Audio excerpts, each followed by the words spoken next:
Pacific Center's West Coast Style is brought to you by Pacific Center.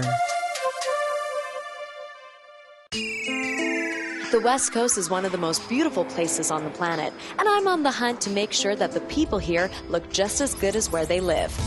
I'm Mana Mansour, and I'm a lifestyle journalist searching for the most cutting-edge fashion and beauty hotspots, deals, and tips, all in our own backyard. I'll do the shopping so you don't have to. This is West Coast Style. Last week on West Coast Style, I gave you a glimpse of Vancouver Eco Fashion Week's new venue at Robson Square and a few never-before-seen designers for their Fall-Winter 2012 presentation.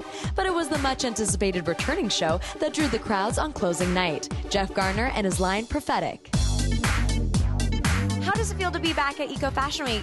Yet again. You know what? I love coming here. I mean, they're on the cutting edge of eco-fashion, so I'm here to support it. Garner's inspiration for Fall-Winter 2012 was the Grace Kelly era of the 1950s, but he didn't sway too far away from the aesthetic he's become known for. I never step away from my roots of the Southern culture, so there'll still be that influence. You'll see riding boots, chauffeur pants. I'm a horse rider. But, you know, I gravitate towards that kind of nostalgia, and history just teaches us so much. Historical references, yes, but ecologically safe how? Jeff Garner explained to us how his line is considered healthy for the planet. Well, we don't wash our hair as much. No, I'm kidding. We're trying to downplay the stereotype. Oh, got it. Yeah, sorry. We're not hippies, promise. You know, it starts with fabrication, then the natural dyes, and then we manufacture locally in Tennessee. This shirt is hemp. Wow. I mean, do you ever see tuck shirts made of hemp? Not really. Feels good. Thank you. What do you think are the best ways to grow that eco-consciousness? Yeah, I mean, constant exposure causes acceptance. So the more it can get out there in the marketplace in a commercial entity, the better, I think. This time around, Vancouver Eco Fashion Week organizers were definitely on the same page as Garner.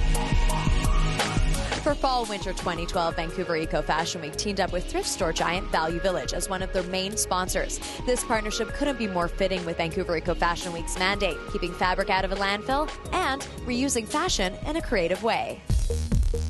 Eco Fashion Week celebrates what we've been doing for nearly 60 years. It was a great connection and great tie to be involved.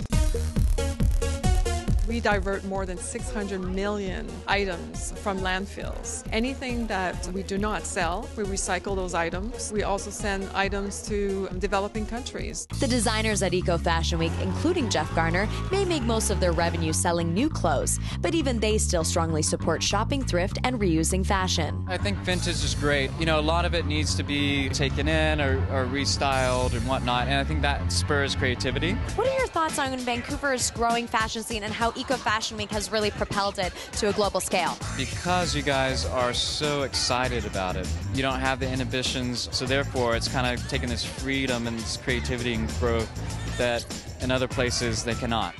Looking at the runway, it's apparent the creativity that exists within Vancouver's fashion community.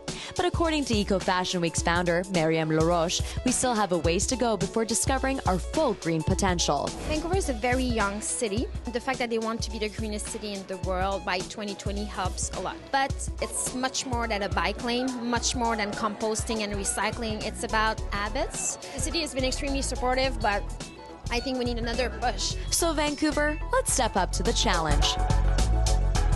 I'm Mana Mansour for West Coast Style.